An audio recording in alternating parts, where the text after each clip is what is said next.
Gusto mo bang magsimula ng bagong negosyo ngayong 2023 mga kasosyo? Matagal mo na bang iniisip o binabalak na magsimula ng sarili mong negosyo pero hindi mo pa rin alam kung paano? Pues sa video na to, ibibigay ko sa iyo ang step by step kung paano magsimula ng negosyo ngayong 2023. Kung halimbawa ako mismo ang magsisimula ng bagong negosyo ngayong 2023, ano ang step by step na mga gagawin ko at bakit? Sa vlog na to ang iisipin natin ako si Arvin Urrubia, pero ako si Arvin Urrubia 10 years ago. Ako si Arvin Urrubia noong 2013. At hindi ako si Arvin Urrubia ngayong 2023 na kung saan may ilang negosyo na ako, na meron na akong mga na-build na mga social media accounts, na may mga reach na, at hindi ako si Arvin Urrubia na may kapital na ngayon na pwede kong gamitin para makapagsimula. Etong step by step na gagawin ko ay kung sakaling ako si Arvin Urrubia noong estado ko noong 2013, na kung kailan may utang ako noon dahil sa mga projects na hindi ko natapos ng software development company. Sa sitwasyon ko rin na yun, mayroon na akong dalawang luging negosyong na experience. Ngunit ang twist sa estado na to, halimbawa ako si Arvin Urrubia noong 10 years ago. Pero pinagkaibahan, alam ko na lahat ng nalalaman ko ngayong 2023, ngunit ang estado ko noong 2013 pa lamang. So ibig sabihin, itong step by step na to mga kasosyo ay hindi ako gagamit ng kasikatan, kaperahan, at network. Magsisimula ako sa wala. So anong gagawin kong step by step kung sakaling yon ang sitwasyon ko? Ngunit alam ko na lahat ng alam ko ngayon at yon ang gagamitin ko. Okay, simulan na natin. Step 1. Ang gagawin kong step 1 ay mag-grab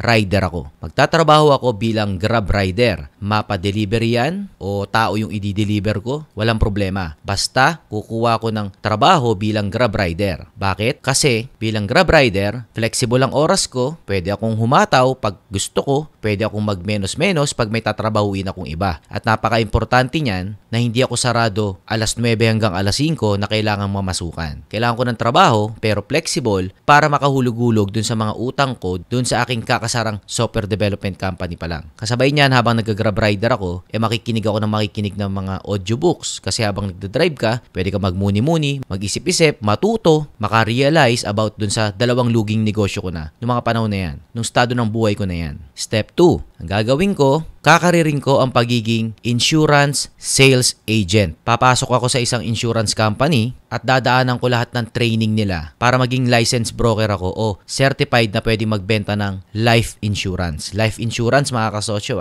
dahil dito naniniwala ako matututo ako ng mga malulupit na skills about sa sales, sa pagbebenta. At kakapalang mukha ko dyan, garantisado. At malaki pa ang tsansa na kumita ako ng maganda dahil nasa high-end industry yan. At higit sa lahat, makakakilala ako ng mas maraming tao na mga professional na at mga may pera na. Kasi life insurance ang binebenta ko, magkakaroon ako ng mga kakilala o mga network na pepresentan ko at kung hindi man sila bumili, magiging kakilala ko sila o kaibigan. At marami ako tiyak na matututunan sa kanila. O kung gusto nyo pala magtrabaho bilang life insurance agent, kontakin nyo yung mother ko para magka-training kayo sa Sun Life Grepa na life insurance. Yung contact number ng nanay ko ay nasa description sa baba. Step 3. Ay katlong gagawin ko ay maghahanap ako ng isang interest ko na bago na about sa technology. Pipili ako ng isang industriya na interested akong alamin o makaalam o matuto sa bagay na yon. Halimbawa ngayon 2023, ang mga pagpipilian ko ay about sa blockchain technology, about sa AI technology, about sa CRISPR-DNA technology, about sa robotics industry. Yan lang palang 4 ang pagpipilian ko na interesado ako ngayon pero hindi pa ako eksperto dyan. Pag nakapili ako sa 4 na yan,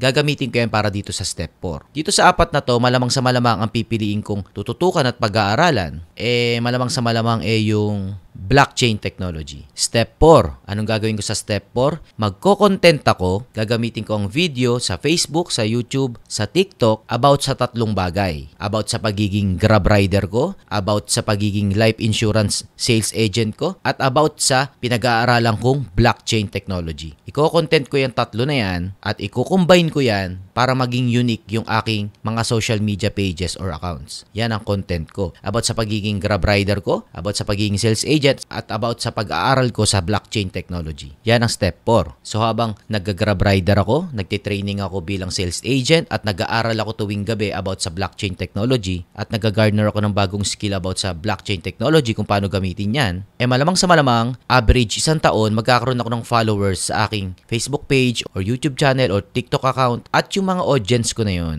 ay i-implement ako itong step 5, which is magke-create ako ng Facebook groups. At doon ko iipunin lahat ng nanonood sa akin at gagawa ko ng community about sa blockchain technology. Yan ang step 5. Gagawa ko ng Facebook groups. Magbibuild ako ng community. Step 6. Magkikreate ako ng podcast kung saan interviewin ko yung mga Pilipino o mga marireach out ko na mga eksperto sa blockchain technology at makipag-usap ako sa kanila, ire-record ko yun at i-upload sa aking sariling podcast sa Spotify. So habang nakikipag-usap ako sa mga expert na, magiging network ko sila, magiging kakilala ko sila, at matutulungan ko rin sila na maipa-broadcast ang kanilang expertise about sa blockchain technology at everybody happy. Step 7. Dahil may mga followers na ako at nabuild ko na rin yung credibility ko at dahil nakaka-interview na ako ng mga kilalang tao about sa blockchain technology, ang step 7 ko ay gagawa ako ng product na makakasolve ng isang klaseng problem ng mga followers ko. Dahil matagal na akong nagko-content sa panahon na yan at kilala ko na rin yung mga followers ko at may community na ako about dyan. Malamang sa malamang may alam na akong isang problema nila na kaya kong malutas gamit ang isang produkto. At ide-develop ko yung product na yon at ibebenta ko sa aking community. Hindi para magkapera, bagkos para masolusyonan yung kanilang common problem. Diyan sa step 7, sa pagkikreate ng product, ako muna gagawa ng product, kakariring ko yan, at pag kumikita na, pupunta na ako sa step 8. Step 8, magbibuild na ako ng team at ng company na gumagawa ng product na dinevelop ko sa step 7 para makapaglingkod sa community na buo ko sa step 4. So dahil may cash flow na dyan, may pambayad na ako sa mga employees ko, makakabuild na ako ng legit na kumpanya. Dyan sa step 8. Huwag kalimutan na simpleng product lang yung binuo ko dyan sa step 7. So dito sa step 8, dahil may company ng legit at may cash flow na, umiikot na yung pera dyan. At yung product dito sa company na to ay hindi mahirap gawin. Hindi capital intensive. Basic product na makakatulong directly sa community na buo ko. Punta na tayo sa step 9. Sa step 9 naman, mula dito sa company na buo ko, na simpleng produkto, bubuo ako ng bagong kumpanya, nakaduktong nung unang kumpanya.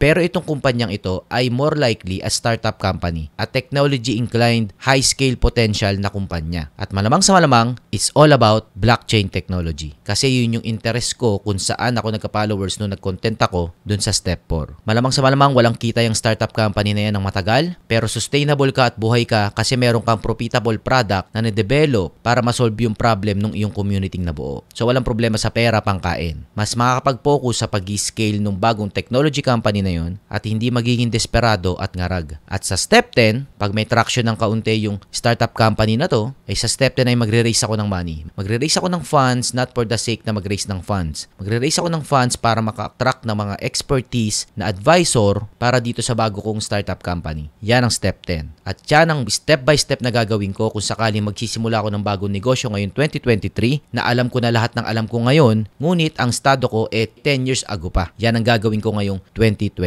Habang ginagawa ko to, malamang sa malamang, pipilitin ko yung sarili ko na una, hindi ako mambababae. Hindi ako magkakaroon ng mga chicks kasi magagastos yan hindi lang sa pera, lalo na magastos yan sa oras at sa brain powers. So dahil estado ko nga pala ito way back 10 years ago, so wala pa akong pamilya nito. Iwas din ako sa bisyo ng pag-inom kasi 10 years ago pala inom tayo eh. Pero dahil alam ko na nga ang lahat ng alam ko sa sitwasyon na to, magme-menos ako sa pag-inom. At maaring mas less tropa time. Kung ang tanong nyo ay kung kailan kayo magre-resign doon sa pagiging grab driver nyo o pag-i-stop sa pagiging sales insurance agent nyo, sa tingin ko mag-i-stop ako sa pagiging grab rider ko. Pag kumikita na yung simple product ko na binebenta para sa community ko para makasolve na kanilang problema, doon magre-resign na ako sa pagiging grab rider. Pero yung pagiging sales insurance agent, hindi ko yung bibitawan. Yan ang magiging enabling jobs ko maaari. Kahit mag-fail itong venture ko, meron akong career na kung saan pwede akong kumita kung sakaling makabenta ako ng makabenta na life insurance na produkto. O yan ang 10 step ko mga kasosyo ng step by step kung paano magsimula ng negosyo ngayon 2023. I-implement nyo yan sa sarili nyong sitwasyon at pumili kayo ng iba nyong mga option. Kanya-kanya yan. Sinimulate ko lang kung ano yung sa akin para ma-apply nyo sa inyo mismo. Pag hindi pa kayo nakapagsimula ng sarili nyong negosyo niyan, ewan ko na lang talaga sa inyo mga kasosyo. Please, wag nyo kalimutang mag-subscribe mga kasosyo dito sa video natin na to. At i-like na rin tong video na to. At kung gusto nyo maging sales insurance agent, ay kontakin nyo yung nanay ko. Dahil malupit na insurance manager ang aking nanay. And shoutout sa Sun Life Grepa syempre na kinukuha na ko ng personal kong life insurances. Advance Happy New Year sa atin lahat mga kasosyo. I love you. Trabaho malupit tayo ngayong bagong taon. God loves you. Bawal tamad. Ciao, bye.